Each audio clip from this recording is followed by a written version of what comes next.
अपने YouTube channel TMC knowledge में आप सभी का स्वागत है। और आज से हम लोग शुरू करेंगे बिहार इंटर स्तरीय जो बिहार कर्मचारी चयन आयोग के द्वारा जो वैकेंसी जो आई हुई है, जिसमें 11,000 से अधिक पदों पर बहाली होनी है। तो उसके लिए जो बिहार SSC का जो प्रैक्टिस सेट हम लोग देखेंगे आज से, और उसमें जो इसके पहले जो बिहार SSC के द्वारा जो पेपर लिए गए हैं उस सब का प्रीवियस ईयर का क्वेश्चन है आज। देखिए ये बुक है और उसमें 14 जो है कि 14 सालों का या 14 प्रीवियस पेपर उसमें दिया हुआ है, जिसमें PT और मेंस दोनों के पेपर हैं। तो इसमें हम इसको पहले देखेंगे और उसके बाद से जो प्रैक्टिस सेट का भी प्रश्न पत्र देखा जाएगा। तो अभी हम लोग देखेंगे कि बिहार इंटर स्तरीय जो भी परीक्षाएँ हैं, तो उसके लिए जो पिछले विगत वर्षों में जो भी परीक्षाएँ हुई हैं, तो उसके लिए जो पेपर पूछे गए थे या जो एग्ज़ाम में जो प्रश्न पूछे गए थे, तो उन सभी प्रश्नों को हम लोग देखेंगे। प्रीवियस ईयर का पेपर होगा, काफ़ी अच्छा है, और इससे हमको सिलेबस और उसके परीक्षा के लेवल का भी पता चलेगा कि किस टाइप से प्रश्न पूछे गए थे इसके पहले परीक्षाओं में। तो इसमें देखिए आज से हम लोग देखेंगे पहला जो इसका पेपर दिया हुआ है कि प्रथम इंटर स्तरीय जो परीक्षा मेंस का ये पेपर है, बिहार SSC के द्वारा जो लिया गया था। परीक्षा तिथि 25 दिसंबर 2020, और उसका देखिए यहाँ पर सल्व जो है कि एक पेपर है, इसको देखते हैं। तो चलिए शुरू करते हैं इस सेट को। और इस तरीके से इसमें बाकी के जो और जो इसमें टोटल 14 जो इसमें प्रीवियस ईयर के पेपर दिए हुए हैं, सबको हम लोग बारी बारी से देखेंगे। पहला इसमें प्रश्न है आज के लिए कि भारत की सबसे बड़ी खारे पानी की झील है। तो भारत की सबसे बड़ी खारे पानी की झील जो है वो उड़ीसा की चिल्का झील है, जो एक तरह से लैंगून झील का भी उदाहरण है। तो इस तरीके से इसमें पहला जवाब इसका सही है। और नेक्स्ट प्रश्न है कि 2020 में किसे जो है कि राजीव गांधी खेल रत्न पुरस्कार कुश्ती के लिए दिया गया था। इसमें सही जवाब है इसका कि विनेश फोगाट को दिया गया था, कि कुश्ती के क्षेत्र में विनेश फोगाट को 2020 का राजीव गांधी खेल रत्न पुरस्कार दिया गया था। अन्य लोग भी थे जिसमें अन्य इसमें जो पुरस्कार दिए गए थे, जिसमें रोहित शर्मा, रानी रामपाल जो हॉकी से हैं, रोहित शर्मा का संबंध क्रिकेट से है, मनिका बत्रा ये टेबल टेनिस, और मरियप्पन यंगवेलू जो है कि वो पैरा एथलेटिक्स से संबंधित हैं। नेक्स्ट प्रश्न है कि निम्नलिखित में से किस मुग़ल शासक ने इस निंदा को दंडनीय अपराध घोषित किया था। इसका सही जवाब है कि मुग़ल शासक जो औरंगजेब था, उसने जो है कि इंग्र निंदा को दंडनीय अपराध घोषित किया था। तो इस तरीके से इसका सही जवाब हो जाएगा ऑप्शन ए, यानी कि औरंगजेब। नेक्स्ट प्रश्न है कि निम्नलिखित में कौन पंचायतों की वित्तीय स्थिति का पुनरावलोकन करने के लिए वित्तीय आयोग का गठन कर सकता है। तो देखिए इसमें ऑप्शन दिया हुआ है, और जो इसका जवाब है कि इसका आंसर हो जाएगा ऑप्शन डी, यानी कि संबंधित जो राज्य होगा, जिस राज्य का मामला होगा उस राज्य के संबंधित जो राज्यपाल हैं, वो पंचायतों की वित्तीय स्थिति का पुनरावलोकन करने के लिए वित्तीय आयोग का गठन कर सकते हैं। नेक्स्ट प्रश्न है कि प्रत्येक वर्ष की इसमें बताना है कि किस तारीख को विश्व पर्यावरण दिवस मनाया जाता है। तो विश्व पर्यावरण जो दिवस मनाया जाता है वो 5 जून को मनाया जाता है, और इस तरीके से इसका ऑप्शन सही है। प्रति वर्ष 5 जून को पर्यावरण दिवस मनाया जाता है। इस तरीके से नेक्स्ट प्रश्न है कि देखिए अब यहाँ पे कुछ पुस्तक दिए गए हैं और उसके लेखकों के नाम हैं, तो इसमें मिलान करना है, सही इसमें मिलान करना है कि सुमेलित करना है। देखिए पहला इसमें जो पुस्तक का नाम दिया है I do what I do, दूसरा है माई कंट्री माई लाइफ, तीसरा है डिस्कवरी ऑफ इंडिया, और ये है इम्परफेक्ट। और इधर लेखकों में नाम दिए गए हैं, तो देखिए यहाँ से जो पता है आप उसके द्वारा भी मिलान कर सकते हैं। देखिए डिस्कवरी ऑफ इंडिया जो है कि वो जवाहरलाल नेहरू के द्वारा लिखी गई थी, यानी कि इसमें तीसरा का ऑप्शन बी सही होगा। 3 जो है कि मिलेगा वो बी से, तो आप देख लीजिए तीसरा का बी किससे मिल रहा है। तो 3 का बी जो है कि ऑप्शन सी और डी में है।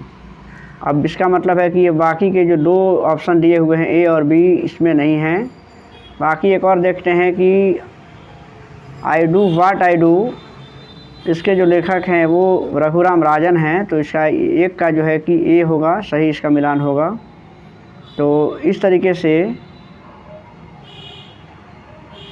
और अगला है कि ये इम्परफेक्ट जो है वो संजय मांजरेकर का है, यानी कि सॉरी ये रघुराम राजन, यानी कि पहला का जो है कि सी से मिलान होगा। यानी कि देखिए पहला का सी जो है, यानी कि इसमें ऑप्शन सी सही हो रहा है कि पहला का सी है, और दूसरा डी हो जाएगा, तीसरा का बी है, और चौथा जो है कि इसमें चौथा का मिलान जो है कि वो ए से होगा।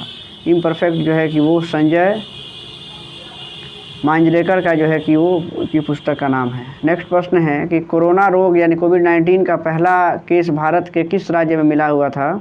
तो सबसे पहला जो है कि कोरोना का जो मामला आया था भारत में 27 जनवरी को मिला था, और वो ये मिला था जो है कि केरल में हुआ था, यानी कि इसका ऑप्शन इसमें बी है। और नेक्स्ट प्रश्न है कि महिला उद्यमियों को सूक्ष्म वित्त उपलब्ध कराने वाली योजना कौन है? तो इसका सही जवाब है कि महिला समृद्धि योजना के तहत जो है कि सरकार महिला उद्यमियों को सूक्ष्म वित्त उपलब्ध कराने का प्रावधान किया है, यानी कि इसमें सबसे इसका सही जवाब हो जाएगा ऑप्शन सी, यानी कि महिला समृद्धि योजना। ऑप्शन सी इसका राइट आंसर है। और नेक्स्ट प्रश्न है कि सविनय अवज्ञा आंदोलन किस घटना से पहले घटित हुई थी? तो इसका देखिए सही जवाब हम देखते हैं, इसका राइट आंसर हो जाएगा इसमें ऑप्शन बी, यानी कि दांडी मार्च। सविनय अवज्ञा से पहले दांडी मार्च की घटना हुई थी। उसके बाद से देखिए अगला प्रश्न है कि किस प्रधानमंत्री द्वारा 73वां संविधान संशोधन विधेयक लोकसभा में प्रस्तुत किया गया था? इसका ऑप्शन है पीवी नरसिंह राव जो थे उस समय, और उस समय जो है कि 73वां संविधान संशोधन को प्रस्तुत किया गया था। बर्मा किस ब्रिटिश अधिपत्य से मुक्त हुआ था, किस वर्ष? तो बर्मा जो है कि 1939 में द्वितीय विश्व युद्ध की शुरुआत हुई थी, तो और 1945 तक जो युद्ध चला था। तो इस तरीके से इसमें सही जवाब है इसका ऑप्शन ए, यानी कि 1948 में जो है कि वो बर्मा जो है कि ब्रिटिश अधिपत्य से मुक्त हुआ था। इसका सही जवाब हो जाएगा ऑप्शन ए। प्रश्न है कि देश का पहला फ्रेट विलेज बनेगा, कहाँ बनेगा? तो ये वाराणसी को इसके लिए चुना गया है। और नेक्स्ट प्रश्न है कि जैन धर्म के 23वें तीर्थकर कौन थे? तो जैन धर्म के जो है कि 23वें जो तीर्थकर थे वो थे पार्श्वनाथ, यानी कि इसका सही जवाब होगा। और 24वें जो तीर्थकर थे, इसके जैन धर्म के 24 तीर्थकर हुए थे, और इसमें 23वें जो है कि पार्श्वनाथ थे, और 24वें जो तीर्थकर थे वो भगवान महावीर थे। नेक्स्ट प्रश्न है कि निम्नलिखित में से कौन सा मृत ज्वालामुखी है? तो मृत ज्वालामुखी इसमें कौन है? तो इसका ऑप्शन इसमें सी हो जाएगा, यानी कि माउंट एटना जो है कि वो मृत ज्वालामुखी है। नेक्स्ट प्रश्न है कि भारत को विनिर्माण केंद्र के रूप में बढ़ावा देने के लिए प्रारंभ की गई योजना कौन है? इसका सही जवाब है मेक इन इंडिया है, यानी कि इसमें विनिर्माण केंद्र के रूप में बढ़ावा देने के लिए इस योजना की शुरुआत जो है कि वो की गई थी। 2014 में इस योजना की शुरुआत की गई थी प्रधानमंत्री के द्वारा। और नेक्स्ट प्रश्न है कि तुर्कमेनिस्तान की राजधानी कौन सी है? इसका सही जवाब है इसमें इसका ऑप्शन डी इसमें सही होगा, यानी कि अशकाबाद जो है कि इसकी राजधानी है। और नेक्स्ट प्रश्न है 17वां प्रश्न है कि निम्नलिखित में से कौन सा भारत के पूर्वी तट पर स्थित सबसे गहरा स्थलबद्ध एवं समुचित सुरक्षा युक्त बंदरगाह है? तो इसका सही जवाब है इसमें ऑप्शन ए, यानी कि विशाखापट्टनम इसका राइट आंसर होगा। और नेक्स्ट है कि निम्नलिखित में से किस टीम ने आईपीएल 2019 का मुकाबला जीता था? तो इसका राइट आंसर है ऑप्शन सी, यानी कि मुंबई इंडियंस। और नेक्स्ट प्रश्न है कि पंजाब में भूमि क्षति का प्रमुख कारण क्या है? पंजाब में भूमि क्षति का प्रमुख कारण है कि अत्यधिक सिंचाई को ही माना जाता है, यानी कि अत्यधिक सिंचाई जो है इसका राइट आंसर होगा। और ये पंजाब में भूमि क्षरण का प्रमुख कारण है। और नेक्स्ट प्रश्न है यहाँ से देखिए क्रिकेट कैप्टेंसी एंड कंट्रोवर्सी नामक पुस्तक जो है कि इनमें से किसके जीवन की घटनाओं पर निर्भर है या आधारित हैं? तो इसका सही जवाब इसमें ऑप्शन हो जाएगा डी, यानी कि सौरभ गांगुली इसका राइट आंसर होगा। नेक्स्ट प्रश्न है कि कौन सा युग में सुमेलित नहीं है? देखिए यहाँ पे कुछ संविधान की कुछ समितियाँ हैं और उसके अध्यक्षों के नाम दिए गए हैं। तो प्रारूप समिति के अध्यक्ष जानते हैं कि डॉक्टर भीमराव अंबेडकर थे, ये सी का मिलान सही है। इसके बाद से देखिए इसमें प्रांतीय संविधान समिति के जो अध्यक्ष थे वो सरदार पटेल थे। संघीय शक्ति समिति जवाहरलाल नेहरू से भी सही है। और इसमें एक संचालन समिति दिया हुआ है, तो देखिए संचालन समिति का जो है कि डॉक्टर राजेंद्र प्रसाद थे, जबकि इसमें जीवी मालवणकर को दिया गया है, यानी कि इसका ऑप्शन ए सही है। संचालन समिति का जो है कि वो मिलान सही नहीं है, बाकी के बी, सी और डी में ये मिलान सही हैं। नेक्स्ट प्रश्न है कि हिमा दास जिन्होंने वर्ष 2019 के कलांडो चेक रिपब्लिक के स्वर्ण पदक जीता है उसका संबंध है वो किस खेल से संबंधित हैं? इसका सही जवाब है इसमें ऑप्शन सी यानी कि एथलेटिक्स से हैं उनका संबंध। और अगला है कि पेसो निम्नलिखित में से किस देश की मौद्रिक इकाई है? पेसो, तो इसका सही जवाब है इसमें ऑप्शन डी यानी कि फिलीपींस जो है, फिलीपींस की जो मौद्रिक इकाई का नाम है पेसो। और फिलीपींस की राजधानी जो है कि वो मनीला है। नेक्स्ट प्रश्न है कि अक्टूबर 2020 में किसने न्यूजीलैंड के प्रधानमंत्री के रूप में दूसरा कार्यकाल जीता है या दूसरा कार्यकाल शुरू किया है? तो इसका ऑप्शन इसमें राइट आंसर है जेसिंडा अर्डर्न जो है कि इसके ये न्यूजीलैंड के प्रधानमंत्री के रूप में दूसरे कार्यकाल को शुरू किए हैं। इसका ऑप्शन इसमें बी सही है। भारत के निम्नलिखित में से कौन सी नदी यानी कि दरार यानी कि जो भ्रंश घाटी में से बहती है? काफ़ी अच्छा प्रश्न है, कई बार एग्जाम में पूछा भी गया है। तो भ्रंश घाटी में बहने वाली जो नदियां हैं, दो नदियां जो है कि भारत में भ्रंश घाटी से बहती हैं, नर्मदा और ताप्ती। तो इसमें देख लीजिए ऑप्शन में इसमें नर्मदा इसका सही जवाब होगा यानी कि ऑप्शन इसका ए सही है। और अगला प्रश्न है कि कौन इसरो के वर्तमान अध्यक्ष हैं? इसरो के जो वर्तमान अध्यक्ष जो है कि 2020 के ये सवाल है, तो चूँकि ये प्रीवियस ईयर का पेपर है 2020 का, तो उसमें के सिवान जो है कि वो इसरो के अध्यक्ष थे।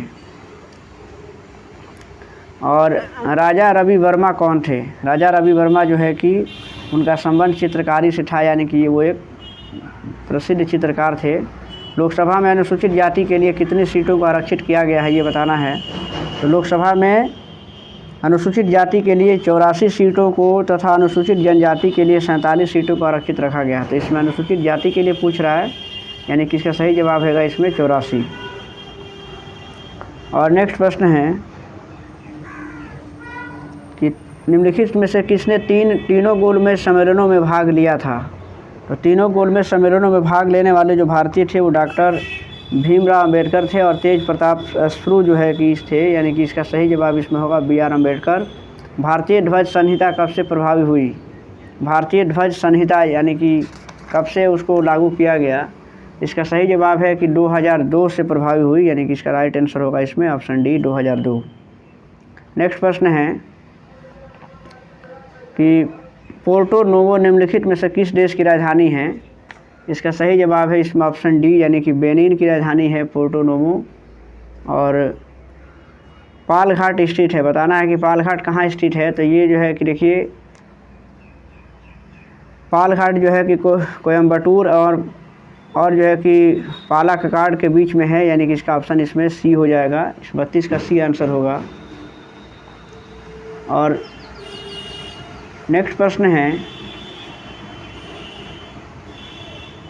अगला प्रश्न देखते हैं कि पुस्तक वी आर डिस्प्लेस्ड के लेखक कौन है? वी आर डिस्प्लेस्ड पुस्तक का नाम है, इसके लेखक बताना है कि लेखक का नाम क्या है। इसका सही जवाब है ऑप्शन सी यानी कि मलाला यूसुफजई। और मलाला यूसुफजई को जो है कि 2014 में कैलाश सत्यार्थी के साथ नोबेल शांति का नोबेल पुरस्कार दिया गया था। और ये जो है कि मलाला यूसुफजई जो है कि पाकिस्तान की नागरिक हैं और इन्होंने जो है कि वी आर डिस्प्लेस्ड नामक पुस्तक लिखी है। नेक्स्ट प्रश्न है, जापान का कौन सा बंदरगाह रेशम बंदरगाह के नाम से भी जाना जाता है? इसका सही जवाब है ऑप्शन डी यानी कि योकोहामा जो है वहाँ का जो बंदरगाह है वो रेशम बंदरगाह के नाम से जाना जाता है। नेक्स्ट प्रश्न है कि निम्नलिखित में से किसे प्रवासी भारतीय सम्मान 2019 से पुरस्कृत किया गया है? इसका राइट आंसर है राजेंद्र कुमार जोशी। और प्रत्येक वर्ष जो है कि हम जानते हैं कि 9 जनवरी को प्रवासी भारतीय दिवस मनाया जाता है। क्योंकि उस दिन जो है कि 9 जनवरी 1915 को महात्मा गांधी दक्षिण अफ्रीका से भारत वापस लौटे थे। और 2020 में इसे जो है कि शरद पगारे को उनकी पुस्तक पाटलिपुत्र की सामग्री के लिए के बिरला फाउंडेशन के द्वारा ये सम्मान दिया गया था। नेक्स्ट प्रश्न है कि भारत में सबसे लंबा समुद्र तट कहाँ है? भारत में सबसे लंबा समुद्र तट कहाँ है? इसका ऑप्शन होगा कि भारत में सबसे लंबा जो समुद्र तट है वो सी बीच यानी कि चेन्नई का मरीना बीच जो है यानी कि इसका ऑप्शन इसमें डी होगा। नेक्स्ट प्रश्न है कि निम्नलिखित में से कौन सी समिति को प्राक्कलन समिति की जुड़वा बहन कहा जाता है? तो इसका राइट आंसर हो जाएगा ए यानी कि लोक लेखा समिति को। और नेक्स्ट प्रश्न है कि भारत में अंग्रेजी शिक्षा किसने प्रारंभ की थी। तो भारत में अंग्रेजी शिक्षा जो है कि भारत में अंग्रेजी शिक्षा का जो जनक है उसको लॉर्ड मैकाले को माना जाता है, यानी कि इसका राइट आंसर इसमें बी हो जाएगा। नेक्स्ट प्रश्न है भारत में वित्त आयोग की नियुक्ति कौन करता है। वित्त आयोग की नियुक्ति कौन करता है, यानी कि इसका राइट आंसर है इसका ऑप्शन सी इसमें जवाब होगा, यानी कि भारत के जो राष्ट्रपति होते हैं वो वित्तीय आयोग गठित करने के लिए उनको अधिकार हैं और संविधान के अनुच्छेद 280 के तहत जो है कि वित्त आयोग की चर्चा की गई है। और इसमें नेक्स्ट प्रश्न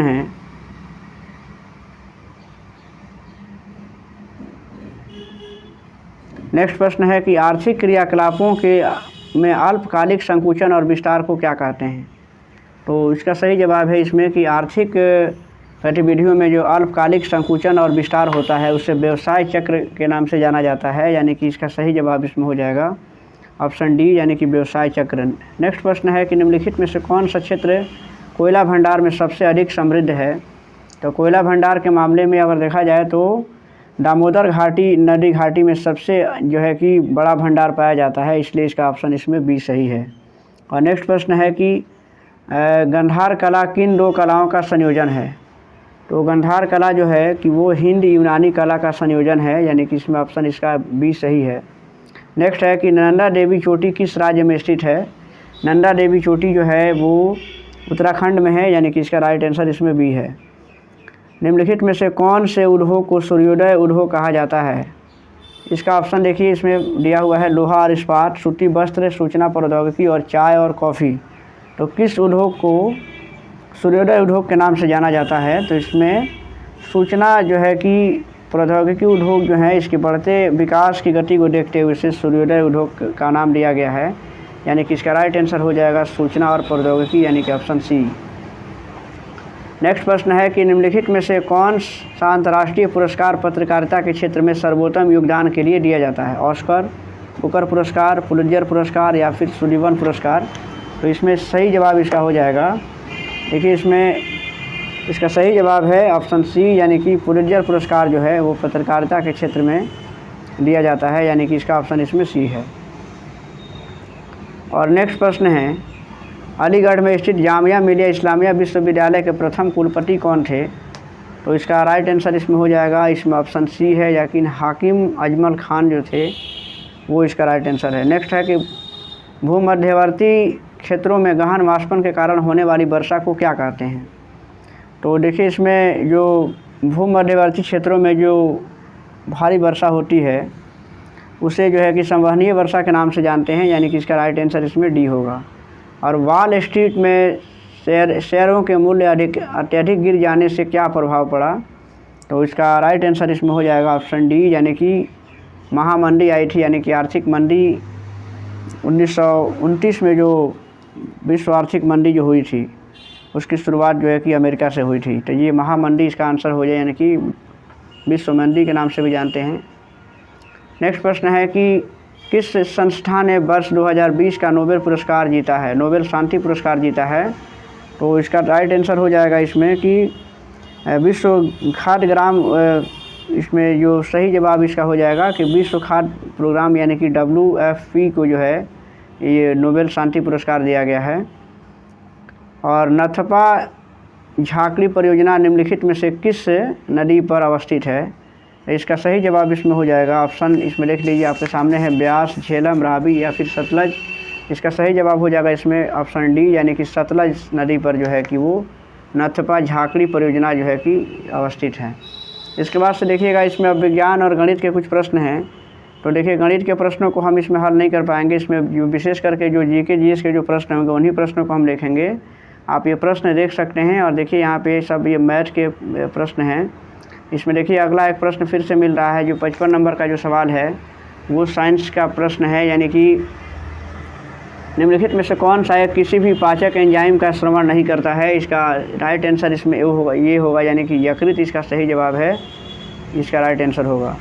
और नेक्स्ट प्रश्न जो है कि आइए फिर से देख लेते हैं। इसमें ये देखिए मानव शरीर की प्रचुर मात्रा में जो है मानव शरीर में प्रचुर मात्रा में कौन सा तत्व पाया जाता है? ये इसका सही जवाब है कि ऑक्सीजन की मात्रा सर्वाधिक पाई जाती है, यानी कि इसका सही जवाब इसमें ऑप्शन होगा डी। और इसमें नेक्स्ट प्रश्न है कि किस हार्मोन को वृद्धि हार्मोन के रूप में भी जाना जाता है? इसमें इसका ऑप्शन इसमें बी सही होगा, यानी कि सोमाट्रोपिक जो हार्मोन होता है इसको वृद्धि हार्मोन के नाम से जानते हैं। इसका राइट आंसर इसमें बी हो जाएगा। और यह जो है कि विकास, कोशिका पुनर्जन्म और कोशिका प्रजनन को उत्तेजित करता है। नेक्स्ट प्रश्न है कि अब देखिए इसमें ये प्रश्न है, ये सब जो है कि मैथ के प्रश्न है कि 1200 को किस छोटी से छोटी संख्या से गुणा करने पर वह एक पूर्ण वर्ग बन जाएगा।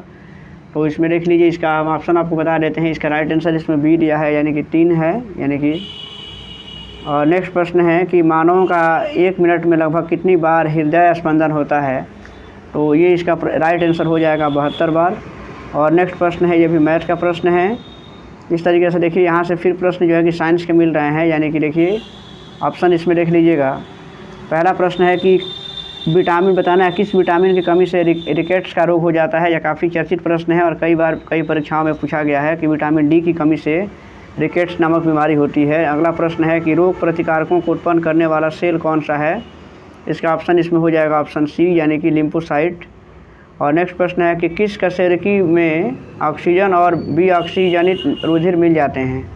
तो इसका ऑप्शन इसमें बी हो जाएगा, यानी कि उभयचर में ऐसा देखा जाता है, यानी कि इसका राइट आंसर होगा इसमें उभयचर। देखिए इसका कारण है कि जो उभयचर हैं, यानी कि जो उभयचर होते हैं और अधिकांश जो सरीसृप वर्ग के जो जीव होते हैं, तो उसमें हृदय जो है कि हमेशा 2 पंपों में विभक्त नहीं होता है। और इस कारण क्या होता है कि ऑक्सीजनित और विऑक्सीजनित जो रुधिर होता है वो आपस में मिल जाते हैं। नेक्स्ट प्रश्न है कि सबसे अधिक अपवर्तनांक वाला आँख का अंग कौन सा है?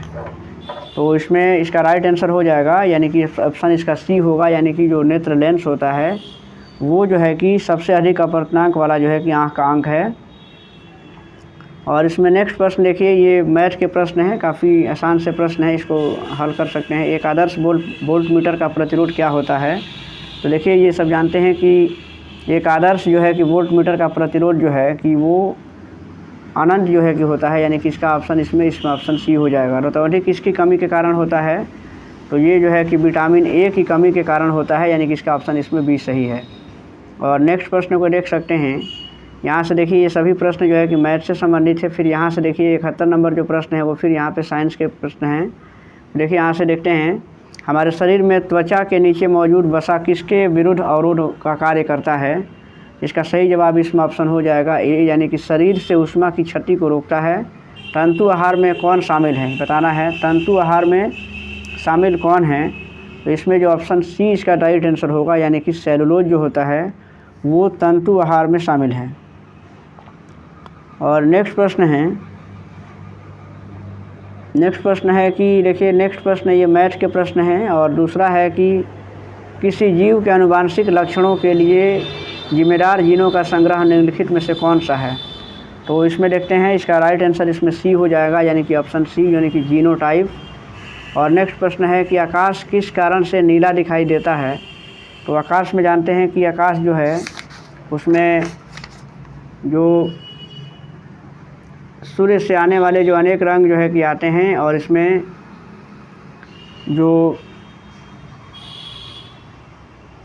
प्रकीर्णन की जो क्रिया होती है, प्रकीर्णन के कारण क्या होता है कि जो नीला रंग होता है वो छिटक जाता है आसमान में, और इस कारण जो है कि आकाश का रंग नीला दिखाई देता है, यानी कि इसका इसमें ऑप्शन सही है सी, कि वायुमंडल में सूर्य के प्रकाश के लघुतर तरंगदैर्घ्य का प्रकीर्णन, यानी कि कम तरंगदैर्घ्य की जो किरणें होती हैं उसका आसानी से प्रकीर्णन होता है, यानी कि वो छिटक जाती हैं, फैल जाती हैं। और इस कारण से चूँकि नीले रंग का जो प्रकाश का जो तरंगदैर्घ्य है वो कम होता है, और इस तरीके से नीला रंग आसानी से आसमान में फैल जाता है, आकाश नीला दिखने लगता है। और इसमें ये देखिए अगला प्रश्न है, और नेक्स्ट प्रश्न है कि प्रोटीन के पाचन के लिए जिम्मेदार अग्न्याशयी रस में कौन सा एंजाइम मौजूद होता है? इसमें सही इसमें जवाब है इसमें ऑप्शन ए है, यानी कि ट्रिप्सिन जो है वो होता है। और इस तरीके से इसमें अगला प्रश्न भी देख लेते हैं। इसमें बाकी के जो प्रश्न हैं वो देखिए इस मैथ के प्रश्न हैं। और इसमें एक और प्रश्न है, देखिए यहाँ पे कह रहा है कि हेमिकार्डेटा में उत्सर्जन किसके द्वारा होता है? तो इसका राइट आंसर इसमें ए हो जाएगा, यानी कि कोशिका गुच्छ इसका राइट आंसर होगा।